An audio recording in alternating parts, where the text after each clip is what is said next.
Live from Los Angeles, welcome back to Good Morning LaLa Land. I am so excited to have my friend, actress, and social media superstar girl, Victoria Fratz, in the house. Victoria, I love that beautiful color. So poppin' today. Thank you. I didn't want to, get faded out. I was like, I'm up early. I want to have it red. But the shoes are divine. I mean, they're incredible. Who made those? They're so gorgeous. Great story about these shoes. I actually camped out on Sunset Boulevard for the, how do you pronounce it? Balmain, H&M, their like special release. I camped out. I vlogged the whole thing. Wow. I fought the crowds, and these shoes were just on the ground, like someone had forgotten them, and they were my size, and I was like, yoink, this is the best thing I got at the entire, like, it was worth the 24 hours in line. Yeah. Totally absolutely. You've created such a loyal following. You have been a must-watch live streamer, I mean, since the days of Vine. Let's talk about how you created your audience and your platform. Sure, yeah, it's a really fun story. Basically, my background is in marketing. I had a marketing consulting company, and when I moved to Los Angeles, I was doing that. But I ended up moving in next door to two very popular Viners, Jake and Logan Paul. Oh, wow. Wait, you moved in next door? Next door, not at 1600 Vine. This was a different apartment complex. It was kind of like their first apartment. How long was this? Wow. This was about 3 years ago. This is like Law of Attraction. days. Wow. Just about 3 years ago. And I didn't know really what a social media influencer was. I just assumed that they were already like famous from something else. But talk about laws of attraction. Right. Like that just really dropped it in my lap, because once they explained like the occupation of social media influencer, I remember specifically walking to my apartment door, opening the door, and being like, all right, selfie game starts now. I'm not going to lose those checks. I saw like Taco Bell checks. I was like, hell yeah, I want that on my nightstand. Let's do this. And you did it. And I did. You're like, There's a lot of shameless selfies. There's no shame in a selfie, because it got me where I am today. Nice, right? This is God also. Okay. Right there, you upgrade the hardware, you get the Lumi light for all the options, and that's incredible. And you really, though, you honed in on your demographic. You knew your audience. How did you figure that out for yourself? Well, one thing that I really care about, marketing and demographics, no matter what you're selling, a brand, personality, product. All right, so I used to work at Red Bull as well, and what we used to talk about was entry point consumer. That is your audience member who's maybe like 13 to 17, they're just getting into the market where they have a little bit more disposable income and they can buy what you're selling, even if that's online. That's about the age where people get on social media, and if you get someone young, then you kind of hook them for life, especially during those formative years where they going to prom, going to homecoming. That's when they have these memories that they remember the most.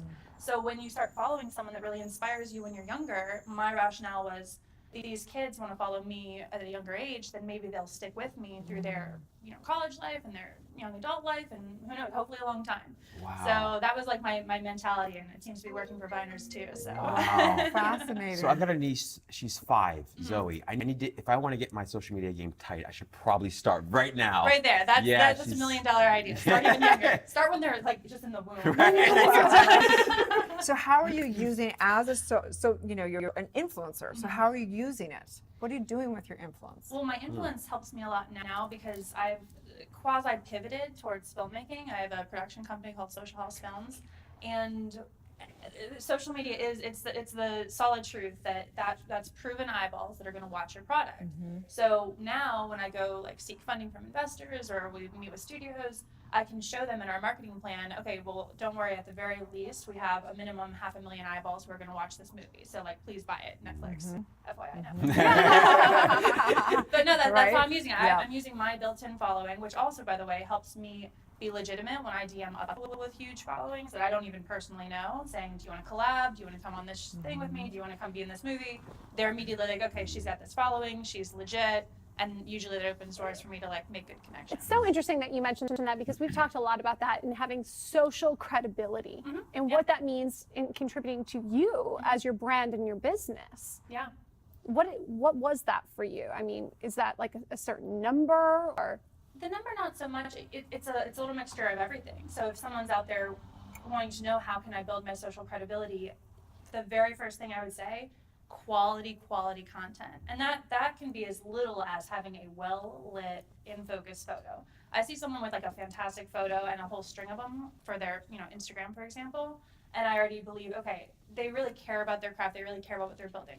Now let me look at like the captions and like what's the message and blah, blah, blah. And then, numbers are there, but numbers are hard. I understand someone doesn't have a huge following. That's not really an issue to me. It's more, let me see like how committed you are to what you're building, like how in Interesting. focus are you on I that. love how committed you are because you look at her Instagram and it says create every damn day. You are so committed to this and what you're doing. What drives you? Thank you very much. And I'm so, this is a perfect question because last week, if I'm being really transparent, I like cried 3 times last week because I haven't actually created anything. Like I was like, and that's what was missing for me. Like actually making some sort of creation makes me feel good. It makes me feel like I'm actually working, Right. at this age of my life. Okay, you don't worry, you are making these creations and you're doing well.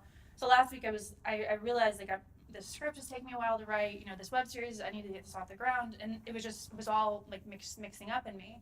So create every damn day is my like motto to myself to continue my happiness. So then thankfully yesterday we got like booked for a music video and I was like, oh thank God, all right, let's create, we're at the treatment, let's go, we're going. And I was like, oh thank God. What kind of projects most inspire you? I'm really, really into business women, like, but I am like, I love women who value their education, and now I'm going to be a broken record talking about education, but that's where everything starts. It begins and ends with education in your craft, in your field, whatever it is you're doing, even just in school, like know your stuff. People will listen to you when you're well spoken and you know what you're talking about. People will always listen to you. They'll Right. stop, they won't interrupt you. And you can say your piece. I love that, and the education doesn't have to be formalized. It can be, No. at home. I mean, that's often where I've learned the most is in my spare time, not in an actual official program somewhere. Oh. My dad used to always say, Robert, be careful. Never let your schooling get in the way of your education. Oh, Right? I love Yeah. that. Yeah, That's it's great. just so powerful. I saw So that. how would somebody, if they're saying, I love what she's doing, I want to be a social influencer, what would you recommend? How would they learn it? I would say, okay, this is it. If you want to be a producer, or if you just want to be an influencer, you want people to follow your life, go on and say, all right, so I'm a girl, I'm, like late 20s, what? I live in 21. California, yeah, 21, 19, what? Who am I? Yeah. And I would recommend strongly going to other channels that are comparable to you. See what worked for them, see what didn't. You're doing a little bit of test marketing. What's pitfalls and successes?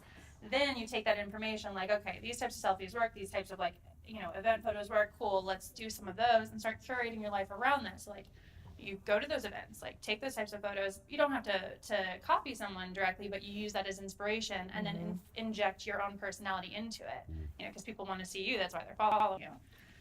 So I definitely recommend doing a little bit of recon in the field, taking it really seriously, like really take like great solid photos, and then just like lean into it. Don't be afraid to be yourself and really put yourself out there, because Right. that's what stops a lot of people on social media. Nice. And so where can people find you? Find me everywhere at Victoria Fratz, letters I then M, Victoria Fratz. Okay, And, good. yeah. Oh, we're out of Wow. time. I'm so So sad because there's so much more. There's so much more. Like I want to do like an hour We're conversation going to have to about invite her back everything, because she's right? got some very For exciting sure. projects Definitely. in the Thank works you, right now. guys. Thank you Thanks so so much for much. being here. Stay tuned. We'll be back with more on Good Morning LaLa Land.